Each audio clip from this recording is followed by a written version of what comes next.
A lot of people had their eye on you, I guess, of course, up until that crash that unfortunately we do have to revisit just a little bit, that tragically claimed the lives of Anthoine Hubert. I remember, I still don't even think I can find the words to describe it. It's kind of, you look back at it and just go, did that really happen? And for you, just what was that like? Yeah, it was shocking, and really hard to digest the whole thing.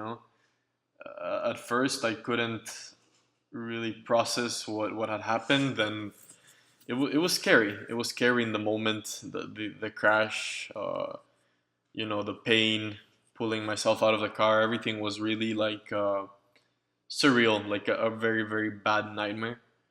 Um, and then but it's a nightmare that you never wake up from, so you have to deal with it. So the whole process of dealing with that, and eventually finding out that Antoine had passed and everything, was just, it was very sad, very very sad, and just unbelievable.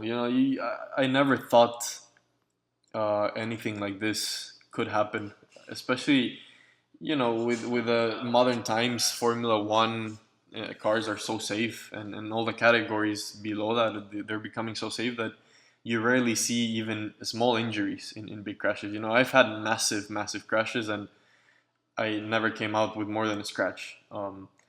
So to actually nearly have two fatalities, and to lose someone that was a friend of mine, and also my injuries, and the pain I went through and all that, was a very traumatic experience. And then I know you said you were basically put in the coma for about 2 to 3 weeks, wasn't it? So coming out of it, what was, when everything kind of sunk in? What was just the process to come to realization of what exactly just happened? Yeah, like I had a lung failure. I think it was on the fourth day after my crash. So I had to get under the ECMO machine, which is like uh, a lung, like a machine that works as your lungs, basically. And I was in the coma for 2 weeks. So when I woke up from that, my subconscious knew what was going on. Like, I knew I had been in an accident. I knew my legs were destroyed and everything. What I didn't really remember was what had put me into the coma. So it was a long process of weeks of really my parents taking me through everything, and also when you wake up from an induced coma, the drugs that were put into your system to keep you in that state of so sedated and out of it, you get withdrawals from those drugs for around 4 or 5 days after the coma. So I was hallucinating for 4 days straight, so you couldn't really have a conversation with me. I was in a different world pretty much, and very high fevers. So it was tough. It was tough, and little by little, you kind of start getting a grasp of reality. And my parents were taking me through everything, and I had to, my subconsciousness knew Antoine had died, but I kind of had to ask again, because I wasn't sure what was real or what was in my hallucinations anymore. So it was a very strange process. What was the original prognosis that the doctors had for you? Because I know you had said first it was just to see if you could even use your leg again, and then even not sure if once you could, they would know if you could even use your ankle again. They told me that to be like, in their opinion, if I could walk within 1.5 years to 2 years, that would be a good outcome. Um, and that was in the case that everything went okay with the leg, and I could save the leg, because there was still a lot to be done for that leg to be ready to walk. So really, I was very blunt with them, and I said, when can I drive again, if I want to drive? And they said not before 2 years, and this was in November. Uh, but looking at how I've been progressing, and really in the back of my mind, I always aimed for half of that time. So I put myself as a goal to drive again this November. And looking how it has all progressed up until now, I think I will not be driving this November, but probably sometime early next year if everything goes well. So that's still almost a year ahead of the prognostic that the doctors told me. And I was in crutches, I think 3 weeks after they told me it would take me 6 months, and I am nearly walking now, and it's been 7.5 months, and they told me it would take like a year and a half. So it's going okay from that sense. And with the amazing progress that you have made, especially given last night's walk, we're gonna call it, because I think it definitely was. What's rehab looking like now onwards? What I found with all this medical stuff is that really you are the one that has to push yourself. Doctors are always very conservative.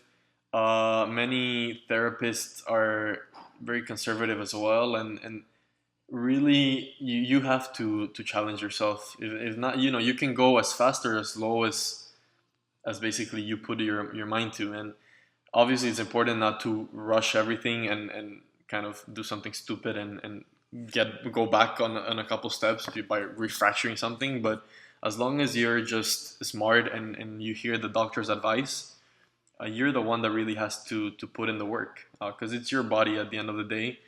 And you're also one thing I've noticed is you're the one that really feels what's going on inside, and you have to trust those instincts.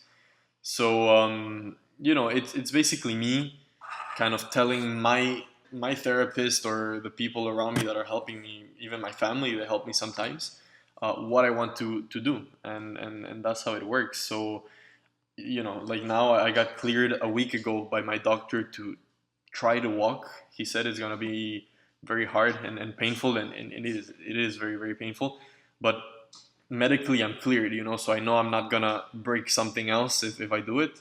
So now my challenge is just to keep working on that ankle and keep regaining the strength until I'm able to walk by myself.